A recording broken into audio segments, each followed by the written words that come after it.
Behal, head of Western and Southern Europe at Klarna. Klarna is an AI-powered network offering payment solutions and shopping services to over 112 million customers, partnering with over 1 million retailers worldwide. We give our customers flexible options to create smooth shopping choices through personalization and AI curation. Catch me on the Technologist of the Month show. Okay, let's start with the rapid fire round just to break the ice. The first question is, at what age do you want to retire? 50. How long does it take you to get ready in the mornings? 15 minutes. Most embarrassing moment of your life? I was once taking a picture and I fell off a chair in front of 100 people. Favorite color? Favorite color is white, but that's not a color, so cake. What time of day are you most inspired? Mornings. How many hours of sleep can you survive on? Minimum 8.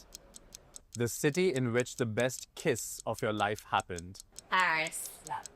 Pick one, Mark Zuckerberg or Elon Musk? Mark Zuckerberg. How do you relax? Pilates. How many cups of coffee do you drink per day? 2. A habit of yours that you hate? Picking my nails. The most valuable skill you've learned in life? Public speaking. Your favorite Netflix show? It's not Netflix. It's Apple TV, Drops of God. Are you an early riser or a night owl? Early riser. One word description of your leadership style? People first. Coffee or tea to kickstart your day? Coffee. Top priority in your daily schedule? My family? Ideal vacation spot for relaxation? Maldives. Key factor for maintaining a work-life balance? Support system. Top priority in your daily schedule? Sleep. Memorable career milestone? Memorable career milestone. Yapco's 2021 Top Female E-Commerce Award. A recent business innovation that caught your attention? Klarna's Debit Flex Card. All right, that's the end of the rapid fire. Now we're going to go on to the longer questions. Okay. The first one is, you started out buying shoes at Macy's and now you're running payments across an entire continent. Did you plan any of this or did life just take you there? Absolutely not. I joined Macy's right out of college. I was there for 14 years. I started as a buyer. Did a lot of different jobs at Macy's. I like to think of myself as a jack of all trades, master of none, but it was really fortuitous that I joined payments. It was during COVID and I was on furlough, and my husband really, pushed me to explore new opportunities, and I interviewed at Facebook and Amazon and Google, and they all said, "Great, but you have no technology experience." And I said, "I run one of the largest e-commerce sites in America." And they said no, but luckily Klarna saw my Macy's experience and we were onboarding Macy's at the time. So they said, "Can you come help us with this?" And, a year or two later, I was getting calls all the time looking for my tech experience. So, life happens. And then what did retail teach you about people that no business school ever could? Honestly, I always say, and I was just talking about this, I think retail is the best foundation for everyone. And when I started in retail, I started on the shop floor. So actually as an associate serving customers. And I think it really shows you the importance of understanding your customer and putting the customer at the center of your decision making. And, I say this all the time today, you don't set the price, whether it's for your payment services or for your end products that you're selling. The customers decides, and really they're the ultimate decision maker. And so Klarna started as a simple pay later button, and now it's doing bank accounts, debit cards, and even resale. At what point does a company stop being one thing and become something else entirely? We've been doing this for 20 years, and we like to think that we've been doing buy now, pay later for more than just, recently. But I think what has evolved is the consumer preferences, and we're finding that customers are choosing different payment methods for different choices in their life. So they may be choosing pay now for their small ticket items or discretionary spend, and they may be choosing pay later for mid-sized ticket items where they want a little bit more flexibility. And then They're choosing fair financing for those large ticket purchases in their life where they really want that flexibility. So I think we've evolved into giving them those options. And then when you trust a company to manage your payments, you can also look to them for other services like becoming a savings bank or being able to do cash back or peer-to-peer payments. And really, all of the innovations and all of the products and services that we make are driven by requests that come directly from our consumers. Does that kind of growth ever feel scary from the inside, or is it exciting? Absolutely scary when you have a million and one things on your to-do list and not enough resources to do it. And, I know it's cliche and everyone says time is their scarcest resource, but it's really true. When we want to be so ambitious, we want to do so many things, but you also want to do things really, really well. Striking that balance and knowing what is possible really becomes your superpower, because otherwise you could just really get lost in the noise. Speaking of a million things to do, you have a million merchants trusting you with how they get paid. Does the weight of that ever actually hit you? All the time, especially as a former retailer, I understand how important cash flow management is, particularly for some of the small D2C businesses that we work with where, they don't have that luxury or they're looking for that cash to be able to fund their next purchase order. So the gravity of it is not lost on me at all. And how do you stay connected to all these small businesses owners when you're managing numbers that big? That's a great question. I would say really listening to the consumer and getting that feedback and having a two-way feedback loop. And we're fortunate enough to work with some really large distribution partners that manage those small and medium-sized businesses, and making sure that we work really closely with them.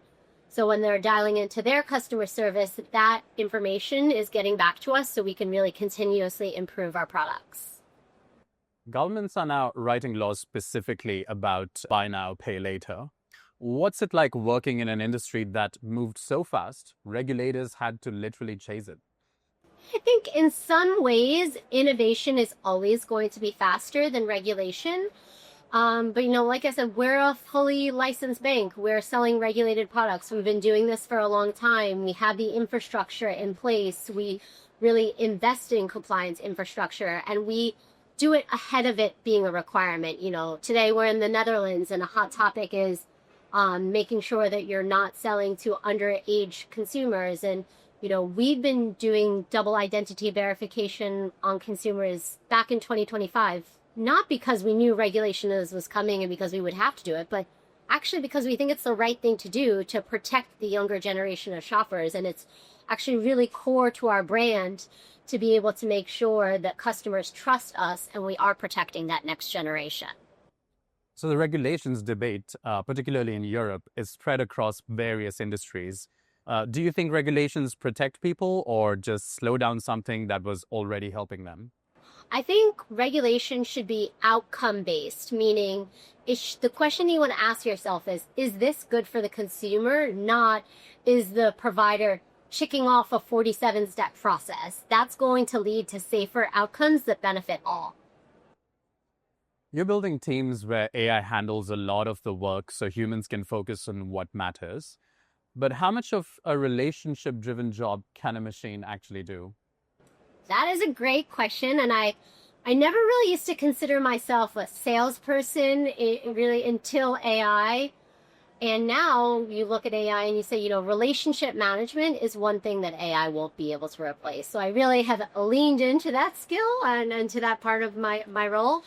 But it's true. At the end of the day, people like doing business with people, not necessarily with businesses. And having that relationship and building that trust is incredibly important. What part of your job do you think will never be replaced, no matter how good the technology gets? Sales, absolutely. So sales will remain till the end of time for humans. I think so, in some way. Depends. We don't know what we're selling, but we're going to be selling something. And what do you think of marketing?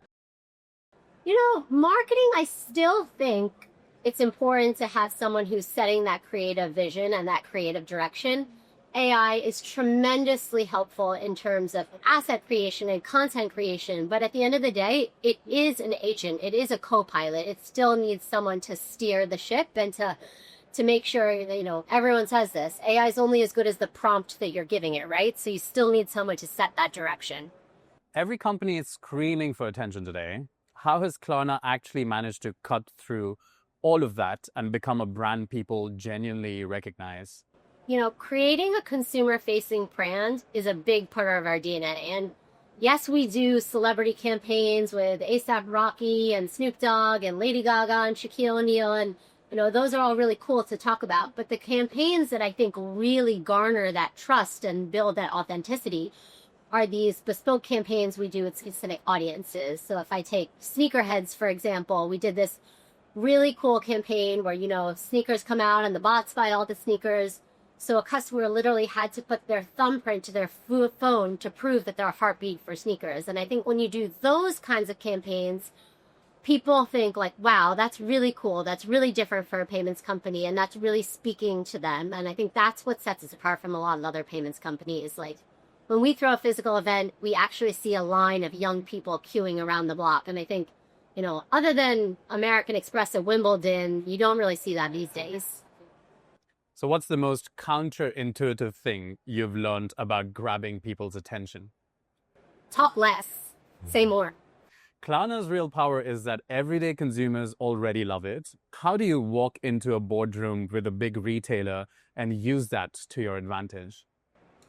That is a great question. And within our shopping app, we have a service or a functionality where customers can shop anywhere through our browser and using a one-time party.